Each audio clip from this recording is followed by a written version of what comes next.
Oklahoma country music superstar Toby Keith died last night after a 3-year battle with stomach cancer. Before his passing, country legend Toby Keith didn't just leave behind platinum records and patriotic anthems, he also left behind a few unsettled scores. Known for his bold opinions and no-holds-barred personality, Keith never shied away from speaking his mind, even if it ruffled feathers in Nashville. In a candid moment recorded before his death, the outspoken star named 6 fellow musicians he had little love for.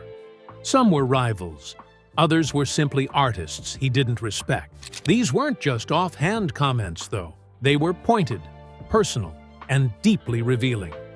For fans who admired his fearless authenticity, this list pulls back the curtain on the man behind the music, offering an unfiltered look at the country icon's real feelings when the spotlight was off. Natalie Mains of the Dixie Chicks. At 62, Toby Keith left the world not only with patriotic anthems and barroom sing-alongs, but also with a legacy of controversy, pride, and a few names he couldn't stand. The country legend, who died in February 2024, following a lengthy battle with stomach cancer, didn't mince words in life, and certainly didn't in death either.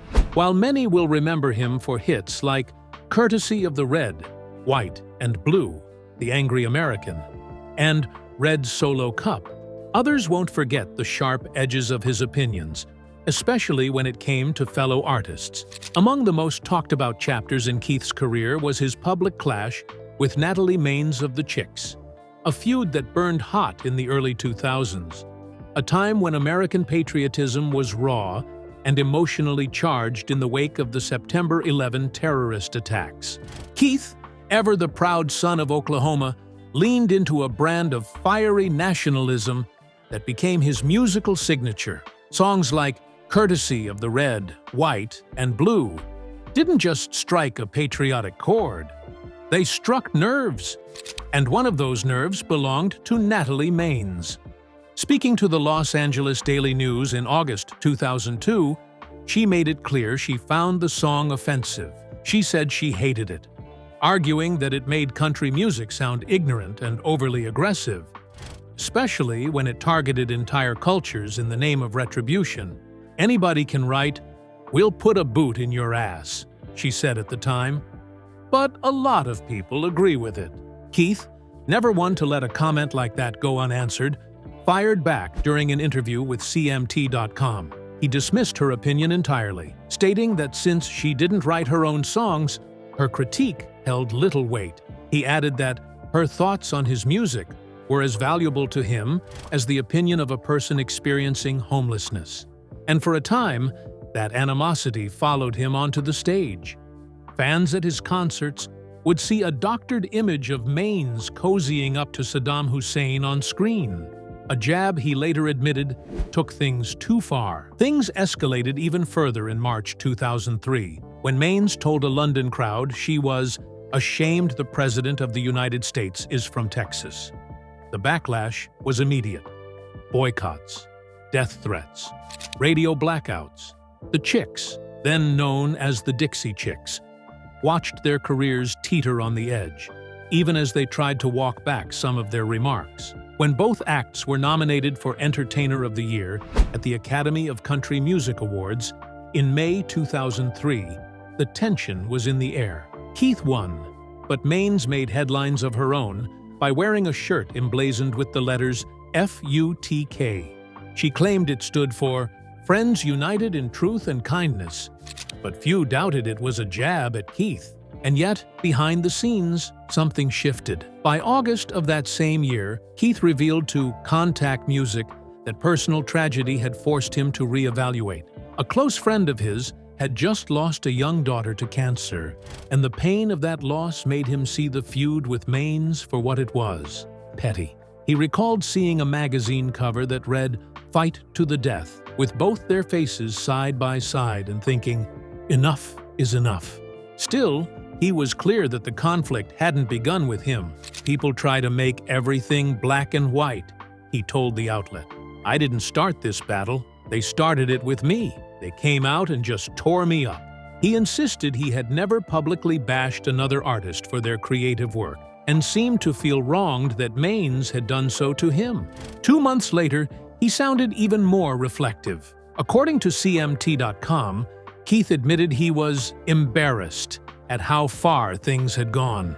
While fans may have loved the theatrics, he felt personally disappointed. It got pretty vicious sometimes, putting her and Saddam Hussein up on the screen. That was funny for a night or two, and then it was a little over the top for me. I'm not that mean, he said. He confessed that eventually he chose to step back not because Mains didn't deserve criticism in his eyes, but because she was already under fire from all angles. She would have the same thing she got, without me even saying a word, he explained. I'll know better. I'll learn something next time, maybe. Though Keith never quite became a peacemaker in the public eye, his late career revealed a man who understood regret and one who, despite the bravado, cared about what his actions meant. In the years that followed, Toby Keith didn't shy away from naming other artists he clashed with or didn't respect. And the next person on the list is someone whom Keith disliked to the extent that he threw a punch. Kristofferson. A brawl between Kristofferson and Toby Keith at a Willie Nelson birthday concert sounds like the kind of wild anecdote made up at a smoky bar. But depending on who you ask, it may have actually happened. Actor Ethan Hawke swears it did. In a 2009 Rolling Stone article, he described a backstage encounter as tense as it was surreal. It was 2003, and the Beacon Theater in New York had become a who's who of musical royalty, celebrating Willie Nelson's 70th birthday. Hawke recalled standing in the dark backstage area with the likes of Norah Jones, Paul Simon, Elvis Costello, and Kristofferson. In the thick of this legendary gathering, Toby Keith, riding the political wave of his post-9/11 anthem, courtesy of the red, white, and blue, the Angry American, made his entrance. As Keith approached Nelson to offer birthday wishes, he reportedly passed Kristofferson and muttered, "None of that lefty shh out there tonight, Chris." Kristofferson's response was instant. According to Hawke, the country music icon fired back, "What the f did you just say to me?" The room went still. Nelson, trying to prevent a powder keg from igniting, allegedly groaned and told Keith not to rile up his old Highwaymen bandmate. But Keith, unfazed, repeated himself and started walking away.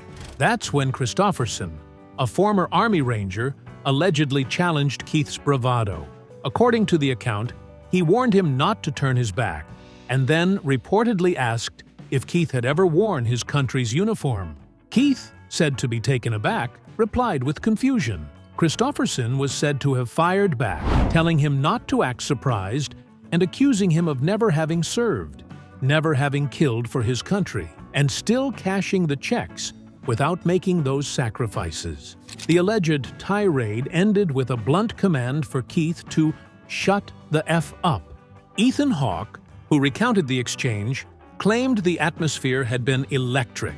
He recalled Kristofferson turning to him afterward and remarking that Waylon Jennings once said of guys like Keith that they were doing to country music what pantyhose did to On paper, the story reads like a gritty, cinematic showdown. Two icons with clashing ideologies locking horns backstage. It quickly became one of the more infamous tales in country music circles. But Toby Keith didn't think it was cinema. He didn't even think it was real. Speaking at the 2009 ACM Awards, Keith called the story a fictitious, lying thing, and took aim at how Hawke wrote it. He questioned why Hawke had gone to such lengths to dramatize the moment without naming him outright. According to Keith, Hawke avoided using his name to escape the aftermath of naming names. Kristofferson, for his part, took a more cryptic stance. While he initially dismissed the tale as nonsense, he later admitted he couldn't actually remember whether it had happened, though his wife did. In an interview with the Minneapolis Star-Tribune, he explained that it was something that supposedly happened 6 years earlier, and he couldn't even remember what he'd had for breakfast. Eventually, Kristofferson tried to diffuse the tension, saying he was on good terms with both Keith and Hawk. He even thanked Hawk for what he called a colorful recollection. Whether or not the confrontation happened exactly as told remains a mystery, but it fits squarely into the narrative of two towering figures. One, a battle-scarred poet and veteran, the other, a flag-waving showman, clashing in a moment that felt deeply personal, political, and symbolic of the era. In the end, the incident didn't fracture relationships permanently. Whatever harsh words had been exchanged backstage, they were eventually left behind. Time, and maybe a bit of country grace, dulled the edge. But while there was no permanent damage to their relationship, Keith's relationship with Taylor Swift is another story entirely. Taylor Swift. In the wake of Toby Keith's death, a wave of nostalgia swept through the internet. But nothing stirred fans more than the resurfacing of a 2005 video in which a teenage Taylor Swift lit up while talking about the man who helped kickstart her career. Back then, the 15-year-old Swift was still a hopeful dreamer with a guitar and a diary full of lyrics. In a throwback interview with WSMV4 Nashville, she said that just being in the same room as Keith made her feel something electric. She explained that there was a kind of power around him that made people go, "Oh my God," and admitted that she doubted she'd ever see him without that same awe. It turns out Keith wasn't just some towering figure in Swift's early life, he was a foundational one. Alongside Scott Borchetta, Keith helped found Big Machine Records, the label that would sign Swift and release her first 6 albums. Although Keith left the label only 6 months later to focus on his own venture, Show Dog Nashville, he retained stakes in Big Machine and likely profited from Swift's meteoric rise. It was Borchetta who officially signed Swift, but Keith's role in the label's formation was pivotal. According to a 2005 quote from Borchetta shared with CMT Insider, he framed the partnership as 2 labels but one vision. He described Keith as the leading act and emphasized that they had an incredible opportunity with the talent, resources, and direction Keith brought into the room. For fans, the revelation has been something of a surprise twist in the Taylor Swift origin story. On X, formerly Twitter, a user summed up the general mood perfectly. They admitted they had no idea Toby Keith had anything to do with Swift's start. But the resurfaced praise video isn't just a heartwarming memory, it's an ironic flashback. Swift and Keith couldn't be further apart in political ideology.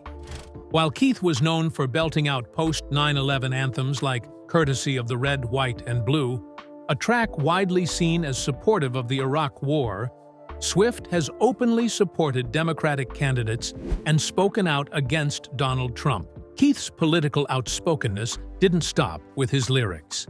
He infamously clashed with the Chicks, then known as the Dixie Chicks, after lead singer Natalie Mains expressed shame over President George W. Bush during a concert. Keith didn't take that lightly. He once performed with an image behind him of Mains's photoshopped alongside Saddam Hussein, a move that stirred controversy and sealed his reputation as a hardline patriot in country music circles. Though Swift never called out Keith directly, she revealed in her 2020 Netflix documentary, Miss Americana, that the backlash the Chicks faced left a mark on her. She recounted how industry gatekeepers frequently warned her not to follow in their footsteps, telling her repeatedly not to be like the Dixie Chicks, a phrase that became more loaded with every passing year. Swift's political awakening also paralleled her professional reckoning. After completing her contract with Big Machine Records in 2018, the label co-founded by Keith was sold to Scooter Braun's company, Ithaca Holdings.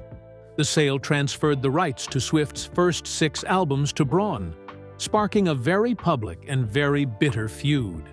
That feud led Swift to begin re-recording her early work, with each release stamped Taylor's version, an act of both artistic reclamation and protest. Fans rallied behind her, and the re-recordings became a cultural phenomenon in their own right. Ironically, All of it originated from the label Keith had helped build. Despite all that history, Swift remained silent following Keith's passing from stomach cancer in 2024. The announcement, made via Instagram, stated that Keith passed peacefully, surrounded by his family. The post added that he had fought his battle with grace and courage and requested privacy for his loved ones. Swift may not speak on Keith's death, but the footage of her, at 15, looking up to him with reverence and gratitude, says plenty. She once said that most people find their path in college, but for her, it came a little earlier. That path led her to the door Keith helped open, even if she walked miles past it in a very different direction. Donald Trump. The death of 62-year-old country music legend Toby Keith from stomach cancer triggered a flood of tributes across both musical and political arenas. For many, Keith's signature blend of gritty patriotism and unabashed Americana made him a cultural figure as potent as his lyrics. From dusty boots on stage to high honors in Washington, his influence ran deep. But as the eulogies poured in, so did a more complicated picture of the man behind the cowboy hat. When tributes lit up social media, among the loudest voices was Donald Trump Jr., who posted a photo with Keith taken in 2018. Alongside it, he expressed sorrow at the loss, writing that the world had lost a legend. The connection between Keith and the Trump family wasn't just one of admiration from afar. Keith performed at Donald Trump's 2017 presidential inauguration and, in 2021, was awarded the National Medal of Arts by the former president, a moment that seemed to solidify his standing in MAGA-friendly circles. But beneath the surface of boot-stomping, Keith's politics weren't as cut and dried as they may have appeared. His relationship with Trump wasn't built on full-fledged endorsement, but rather a sense of duty. Back in 2017, when many top-tier stars, Elton John, Celine Dion, Kiss, and Garth Brooks included, reportedly declined to perform at Trump's inauguration, Keith accepted. He explained in an interview with The Atlantic that when the President of the United States asks for something and you're able to go, then you go, rather than being, in his words, a jack-off. That sentiment showed Keith's broader view, that his allegiance was to the country, not to any single political figure. When controversy swirled around his inauguration appearance, he pushed back on the idea that it signified support for Trump or the Republican Party. In a statement to Entertainment Weekly, Keith clarified that he didn't apologize for performing for America or its military, pointing out that he had also played events for both Presidents George W. Bush and Barack Obama, and had completed over 200 shows for U.S. troops in Iraq and Afghanistan through the USO. Even Keith's voter registration history tells a story of political ambivalence rather than loyalty. He was a registered Democrat until 2008, when he re-registered as an independent. In an interview with the Chicago Tribune in 2016, he explained that the Democratic Party had, in his words, kind of disowned him once he began vocally supporting American troops. Switching to independent status, he believed, kept people guessing. No one could quite pin him down politically, and that was exactly how he liked it. Keith's voting record added even more nuance. In 2008, he shared with the Washington Post that he had cast votes for both Bill Clinton and George W. Bush, twice each. But he didn't care much for Al Gore or John Kerry, as for Barack Obama. In a 2009 interview with CNN, Keith expressed no disapproval, simply saying that he thought Obama was doing fine. By 2016, Keith's disillusionment with American politics had only deepened. That year, during a performance at the Route 91 Harvest Festival in Las Vegas, he made clear his frustrations with the political system, describing the election as a dumpster fire. He pointed to the absurdity of having 300 million Americans and ending up with Trump and Hillary Clinton as the final candidates. At that point, he didn't think it made a difference who won, a sentiment he reiterated to the Chicago Tribune, expressing disbelief that such a vast nation could produce such unconvincing choices. He wasn't shy about calling both candidates media whores, suggesting they cared more about attention and global image than serving the American people. His disgust with the process didn't stop him, however, from engaging with the presidency when it aligned with his values. Speaking to The Atlantic in 2017, Keith praised aspects of Trump's early performance in office, particularly the president's use of military generals as key advisors. To Keith, that at least signaled strength and strategic thinking. So while Toby Keith may have become a symbol for red-blooded, flag-waving America, his politics refused to follow party lines. He sang about America's pride and pain in the same breath, performed for presidents from both parties, and resisted being boxed in by ideology. His brand of patriotism wasn't filtered through partisanship. It was laced with grit, loyalty to the troops, and an unshakable belief in showing up, even when the optics weren't popular. As fans remember him, they'll recall the anthems, the attitude, and the cowboy swagger. But behind all that stood a man whose political stance, much like his music, was unapologetically complex. A little backstory on Toby Keith. Throughout his 3 decades in the spotlight, country music legend Toby Keith left a lasting impact on both the charts and American culture. With 5 albums topping the Billboard 200, more than 25 million albums sold, 7 Grammy nominations, and 14 Academy of Country Music Awards, including 2 for Entertainer of the Year, Keith's contributions to country music were impossible to ignore. Just 1 day after his death on February 5, 2024, it was announced that Keith would be inducted into the Country Music Hall of Fame as part of the class of 2024, with the ceremony set for October. Keith's journey began in Clinton, Oklahoma, where he was born Toby Keith Koval on July 8, 1961. Raised in Oklahoma City, he was drawn to music at a young age, inspired by the live performers at his grandmother's supper club. Before fully committing to music, Keith worked in the oil industry and briefly played professional football in the USFL. But his passion ultimately led him to pursue a career in music. In the early 1990s, Keith signed with Mercury Records, and his self-titled debut album, released in 1993, went platinum by 1994. He followed up with Boomtown and Blue Moon, which produced hits like Who's That Man? And Me Too. In 1997, Keith teamed up with Sting for the song I'm So Happy I Can't Stop Crying, earning his first Grammy nomination. The momentum only built from there. In 1999, his album How Do You Like Me Now? Earned the ACM's Album of the Year award, and Keith was named Top Male Vocalist. His 2001 album Pull My Chain topped the country charts for the first time in his career. And later that year, he was honored as Male Vocalist of the Year by the Country Music Association. But 2001 also brought tragedy. Keith's father was killed in a car accident, a personal blow compounded by the trauma of the September 11th attacks. These events fueled the creation of what would become one of his most defining and controversial songs, courtesy of the Red, White, and Blue, The Angry American. Released in May 2002, the song resonated strongly with military audiences and anchored his 2002 album Unleashed, which became his first #1 on the Billboard 200. The album also featured the hit duet Beer for My Horses with Willie Nelson, which earned 2 Grammy nominations for Best Country Song and Best Country Collaboration with Vocals.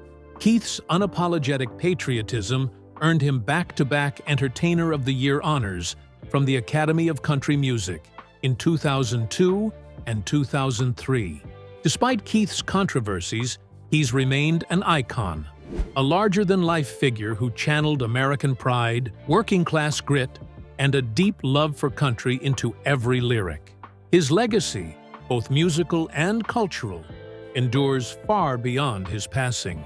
In November 2003, Toby Keith released Shockin' Y'all, an album that not only dominated the country charts, but also climbed to the top of the pop album charts.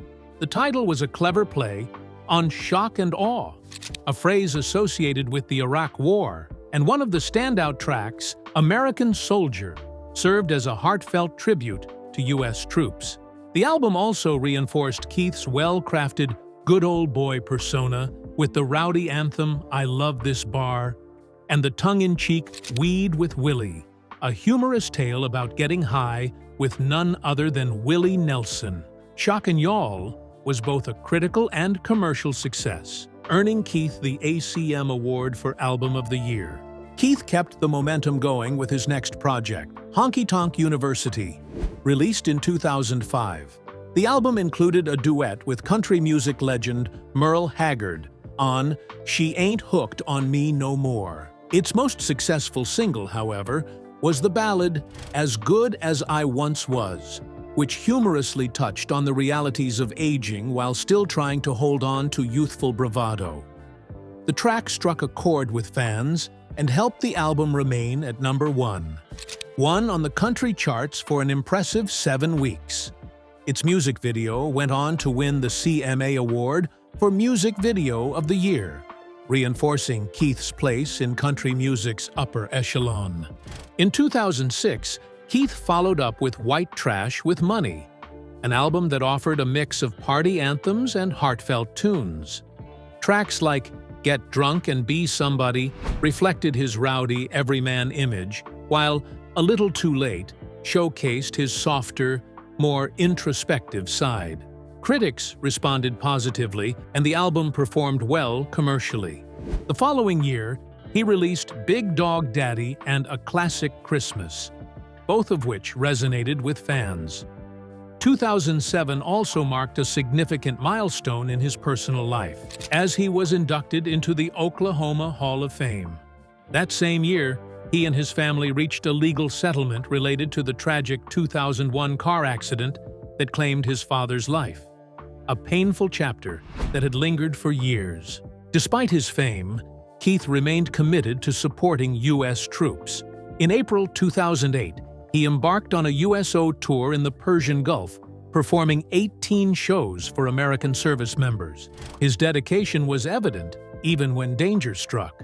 During one concert, he had to halt the performance due to a mortar attack, but once it was safe, he resumed the show, demonstrating his unwavering support for those in uniform. Later in 2008, Keith ventured into film with the comedy Beer for My Horses.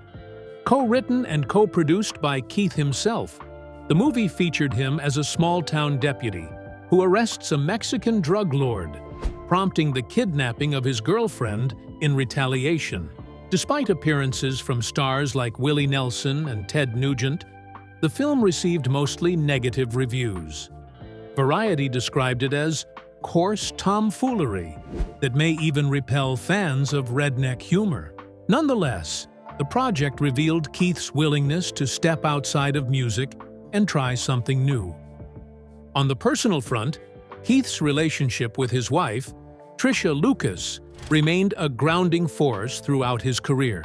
The two met in a bar shortly after Keith graduated high school in 1979. At the time, he was working in the oil fields by day and playing music at night with his Easy Money band. Lucas recalled to People magazine, "I was 19 and he was 20. He was just one of those larger-than-life guys, full of confidence." They dated for 3 years before marrying in 1984. Together they had 2 children, Crystal and Steelen, and Keith also adopted Lucas's daughter, Shelley. In 2006, Trisha helped launch the Toby Keith Foundation, which supports children battling cancer. Like her father, Crystal pursued music, though she has since stepped back to focus on raising her 2 daughters. Stellan, on the other hand, has taken a different path as a real estate investor.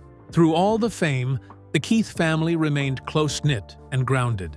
In June 2022, fans were stunned when Keith publicly announced he had been diagnosed with stomach cancer, having begun treatments the previous fall. His regimen included surgery, chemotherapy, and radiation over a 6-month period. While stepping away from the stage, he expressed hope and gratitude. "I am looking forward to spending this time with my family, but I will see the fans sooner rather than later. I can't wait," he told fans in a heartfelt statement. By the end of that year, Keith shared that he felt optimistic about his prognosis. In June 2023, he told the Oklahoman that the tumor had shrunk by a third and his health was improving. His resilience was on full display at the 2023 People's Choice Country Awards, where he received the Country Music Icon Award. After a moving speech, he performed "Don't Let the Old Man In," his first live performance since his diagnosis. He later played a 3-night set at Park MGM in Las Vegas in December. Unfortunately, Keith's recovery was short-lived. On February 5, 2024, he passed away peacefully at age 62, surrounded by his family. The announcement was made on his official website, sparking an outpouring of tributes from fans, friends, and fellow artists. His legacy was further cemented when, just weeks later, the Country Music Association announced he would be posthumously inducted into the Country Music Hall of Fame as part of the 2024 class. While Keith was beloved by many, he was also a polarizing figure, particularly due to his public support of Donald Trump and his long-standing feud with Natalie Mains of the Chicks, formerly the Dixie Chicks. These elements added layers of complexity to his public persona and spurred passionate debate about politics, patriotism, and the role of musicians in political discourse. What do you think about Keith's support for Donald Trump? And how do you view his feud with Natalie Mains? Share your thoughts with us in the comments below. Don't forget to like, share, and subscribe for more. And click the next video on your screen. You'll enjoy it.